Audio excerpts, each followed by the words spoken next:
මේ ප්‍රසංස්කරණය පිළිබඳව මේ ගොඩනැගිලි ඉතිහාසය පිළිබඳව පොඩි කෙටි හැඳින්වීමක් ගන්න මේක මොකද්ද තත්ත්වය කියන්නේ? මේක මේක කලින්ම තිබුණේ ආහාර ගබඩා විදියට තිබුණේ. කියන්නේ අපි මෙහි වෙන පදිංචියට එනකොට 1984 වගේ වෙනකොට.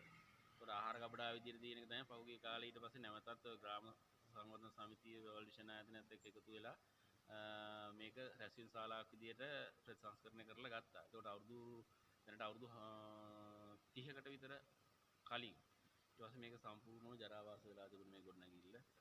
නැවත රැස්වීමක් හඳවා ගන්න බැරි තරමටම අබලම් මට්ටමට පත් වෙලා තියෙන පොළොව සම්පූර්ණ කැඩිලා ගිහිල්ලා මේ පේමන්ට් ඔක්කොම වෙන් වෙලා ගිහිල්ලා දොරවල් කැඩිලා ගිහිල්ලා ඊට දොරවල් වල ලොක් නැහැ සතුන් ලාගින සතුන් වන සතුන් ඇවිල්ලා මේකේ නතර වෙලා වන කියන්නේ උන්ගේ වාසස්ථානයක් වෙලා තිබුණා ඊට පස්සේ මේක මේ අපේ ඉල්ලීමක් මත ඊට පස්සේ ගාම සංවර්ධන සමිතියේ ඉල්ලීමක් මත ගාම සංවර්ධන අමාත්‍යාංශය හරහා තමයි මේ ඊට පස්සේදී ලක්ෂ 10ක මුදලක් අපට පාස් වුණේ මේක නැවත ප්‍රතිසංස්කරණය කර ගැනීම සඳහා.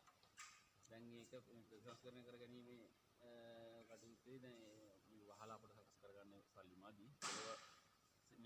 මේකේ පොළවේ සිමෙන්ති ගල් කොන්ක්‍රීට් අතුරලා සිමෙන්ති දාලා ඊට පස්සේදී ජනෙල් දොරවල් ටික පිළිසකර කරලා මේ නැවත ඇලුමිනියම් වීදුරු ජනෙල් හදන්න තමයි මේ මුදල් යෙදුවේ. ඒකට දැනට ශ්‍රම දායකත්වයත් අපට 110ක ශ්‍රම දායකත්වයෙන් පදනම තමයි අපිට මේකට මේ සමිතියට මේක ලැබුණේ.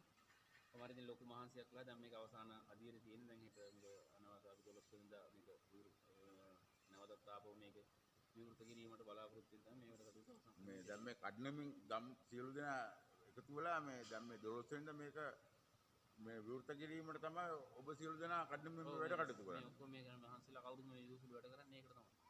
12 වෙනිදා හෙට දවසේ හෙට කියන්නේ 12 වෙනිදා